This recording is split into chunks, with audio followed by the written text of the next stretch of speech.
টাকা কিভাবে সেভ করবেন?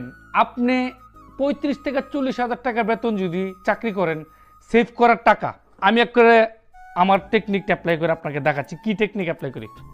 এখান থেকে 1 2 3 4 5 6 7 8 9 10 এই 1000 টাকা, 1000 রিয়াল বলেন, দেরহাম বলেন, বাংলার 32,000 টাকা।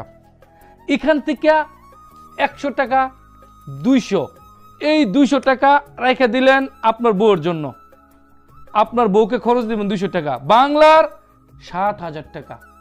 1 2 3 এখানে আছে বাংলার 10,000 প্লাস, 10,000 টাকাই ধরলাম, 10,000 উপর আছে, এটা আপনার সংসারের জন্য। 1 2 3 4 5 এখানে আছে 5, অর্থাৎ এই টাকাটা দিয়ে আপনি নিজের খরচ করে যা বাঁচাতে পারবেন ডাইরেক্ট এটার ভিতরে মেরে দিবেন, ডাইরেক্ট আওয়াজ ছাড়া এর মধ্যে ঢুকাই দিবেন ডাইরেক্ট।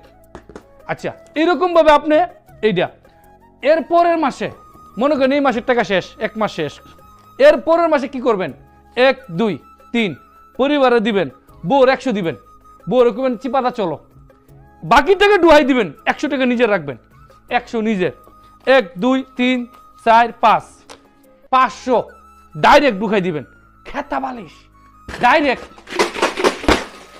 একটা কথা মনে রাখবেন, এইটাই আপনার সম্পদ, এইটাই আপনার সম্পদ। তারপরে যদি এটা না জমাইতে পারেন, এটার যদি টেনশন থাকেন ডাইরেক্ট, তাহলে কি করবেন ফ্রেন্ডস? অ্যাকাউন্টে মেরে দিবেন, নিজের অ্যাকাউন্টে। বউ জানতো না, পরিবারও জানতো না,